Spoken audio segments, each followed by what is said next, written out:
Mr Chair. The Honourable Nanaya Mahuta. Thank you, Mr Chair.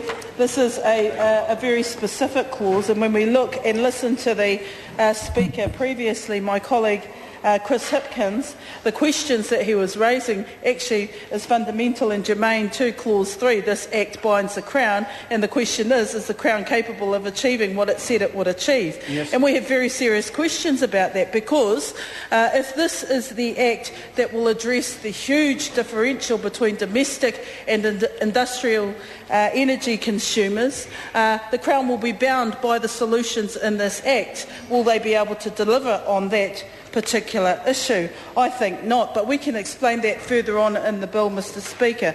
Will this be the bill to ensure that there's an oversight in terms of fairness of price setting in the electricity sector? Yes. Because the solutions offered in this bill will bind the Crown, and we think not, Mr Speaker. We can explain that further later. Will the asset swaps that are being promoted be the structural change to increase efficiency in the sector?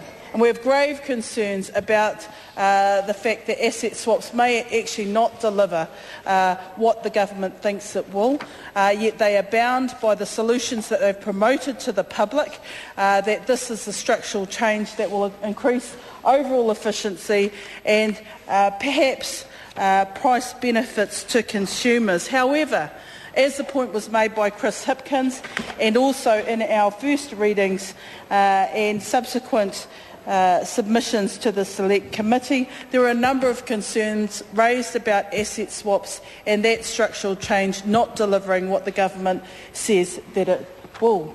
So we have a concern that Clause 3 actually will not be honoured. We have a concern that Clause 3, in terms of ensuring that the bill overall delivers the gains and improvements to domestic consumers, will not at all be delivered on. We can debate that ad infinitum later on in the stages of the bill, but it's really important to ensure that the Minister takes a call at some point to uphold some of the expectations that he's created in terms of the solutions of this type of reform, delivering benefits primarily to domestic consumers, because what we do know is that there are huge differentials between the rate of increase of domestic energy prices in comparison to industry users. We know that domestic consumers are feeling the pinch, that they do want the Crown to be bound by solutions that will work for them, and we don't think that this bill actually will deliver that. So I'm sure that the Minister will be only too eager to take a call on that particular matter.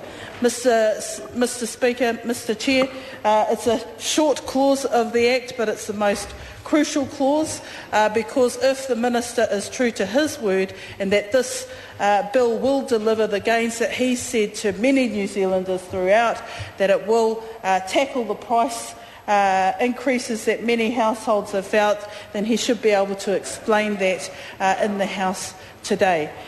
Because we know that if anything is more important in this debate to people listening, they just want to know that it's going to benefit them in the pocket where it matters most. Far too many New Zealanders, those on fixed incomes, kaumātua, are paying far too much for their monthly power bill, and they want a solution that is going to deliver a real benefit step change to them at home and in the pocket.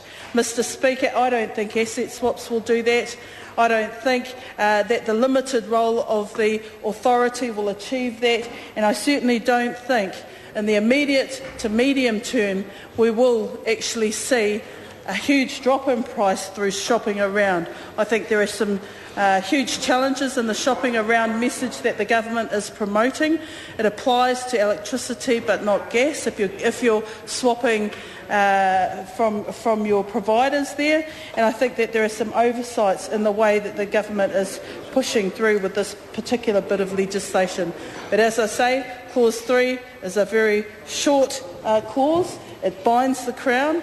My proposition to you, Mr Chair, is that it will bind the Minister in terms of the expectations he has certainly created that this bill will deliver benefits to domestic consumers. I think not.